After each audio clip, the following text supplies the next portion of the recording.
Well, I'm here with the Chief of Police here in Portland, Bob Day. Thanks so much for your service and for, I guess you came out to a We Believe in Portland event, like our second one? Yeah. So I started back with the Bureau in the fall of 23, and it was in the spring of 24 when I saw on LinkedIn you were posting this. And so I signed up. And then I came and told the team we were going to participate, and they all thought I was joking that we were actually going to take a Friday afternoon and go pick up garbage trash. in uniform. Right. But we put together about 10 of us, and then a couple of civilians and personnel, or non-sworn staff, professional staff we call them, and they joined us, and we went out and assigned a place down in the Pearl. It was great. Did you get some?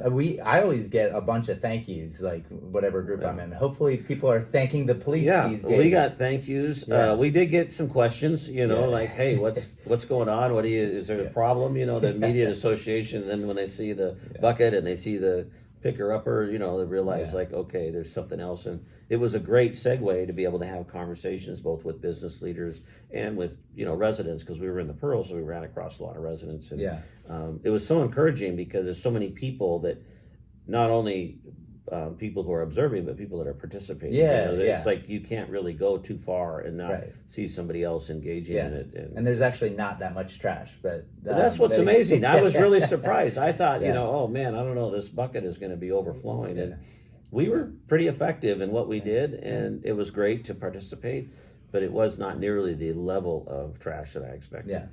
Well, you and I have a bunch of mutual friends, Cathey Armillas, Radja, Camille Trummer. We didn't talk about that. She's awesome. Great. And everyone's a fan of yours, which is really rare for a chief of police to have that many fans. But maybe I don't think a lot of my audience knows your background. You were in the force for 29 years, and you retired and then came back. So when we talk our whole video series about hard things, I feel like you've done a lot of hard things. So I started in my career in 1988 with the Oregon State Police. Came to work for the city in 1990. Loved it. It was a great career. It served all over the city, various capacities. I retired in 2019 as the deputy chief, so the number 2 in the organization. And when I retired in May of 2019, I assumed I was done. I mean, it was a great career, and never looked back, and began to do things that afforded to me in retirement that I could do, and consulting and being out there and working through the issues of 20 and 21 and 22, particularly around law enforcement, racial justice, social justice, behavioral health, this intersection with law enforcement. Just really loved being a part of that. And then in the fall of 23, when the mayor approached me and said, hey, we want to know if you'd be stepping into this role, and my predecessor, Chuck Lavelle, who had stepped in at an incredibly difficult time in 2020 and led for that 3.5 years, was going to step down, really caught me off guard, but was such a great honor. And I thought about it pretty long and hard for a couple of weeks. Because a lot of people are like, why would you take that job?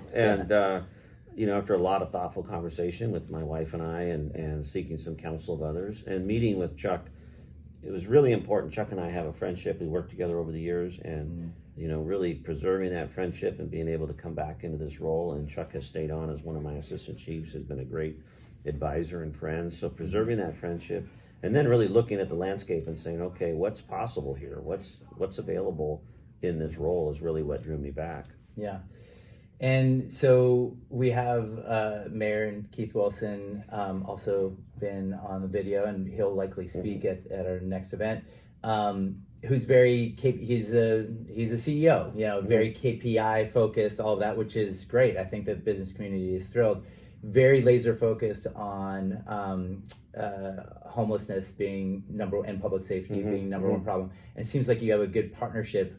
What does that kind of look like in actuality, in terms of on the alignment of his priority of kind of emergency shelter beds and day shelter beds, and what does that look like for your department? Right. So first of all, I mean, he is a mayor that's asking questions that have never been asked before. And you mentioned, with that business mindset, and I give him a hard time because we met recently and he was asking me for some information and he was talking about wanting it presented, with an XY axis and all these sheets.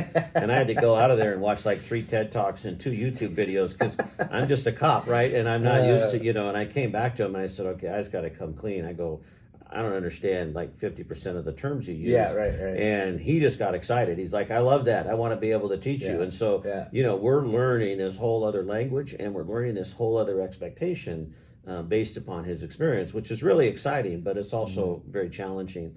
And, coming in with his, obviously I paid attention to his campaign and there was, a sense of skepticism about, hey, what's this really going to look like? How's this going to work? Right. But I have spent a great deal amount of time with him now and really do see a lot of synergy into where he's trying to go and how that impacts what we do in the role of policing and public safety. And super excited to be able to support it.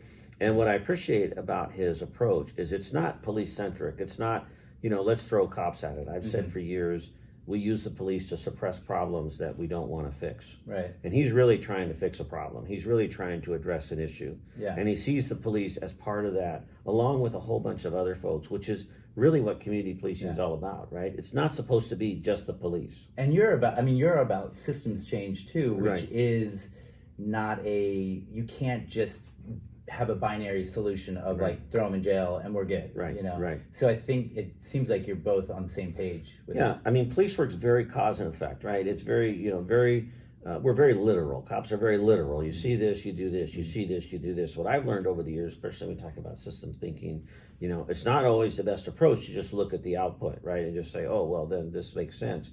You really have to look at the system, 2 + 2 = 4, or could 2 + 2 maybe equal something else? I mean, can we really look at things differently and be open and be curious and see all the different components to it? And I think the mayor's bringing that to this conversation, both in the city, in the county, and in the state, that we haven't heard or seen before. And that gets me excited because then I can understand and see what our role is, and I can lead the police bureau in that. I can hopefully make that clear to the community and to the officers. But I don't feel like it's something where we're just going to arrest our way out of it, as you said. I'm a proponent of and an advocate for the criminal justice system, but the criminal justice system is not a great system. It's more about like you need more officers about prevention, right? Right.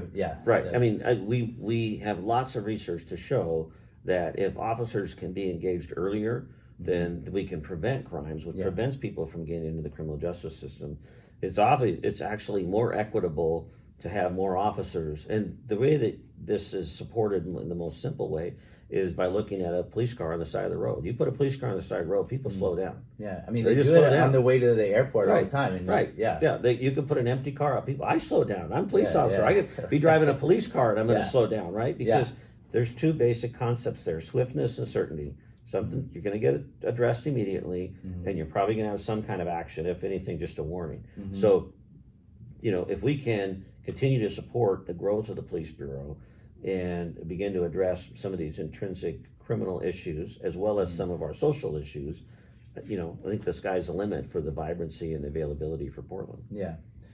I'm still laughing at what you said about how the mayor got into all these it reminds me of the Dana Carvey skit on SNL of Ross Perot and look at the charts and the XY axis and I was So next time you see time you see the mayor, just is he really Ross Perot? I'll have to bring that up. I might have to get that clip and send it to him. Yeah, that's right. Fortunately, he's very gracious because I've just been super transparent, and I bring him stuff after I meet with him. I'll bring him back, and we just did this on Monday.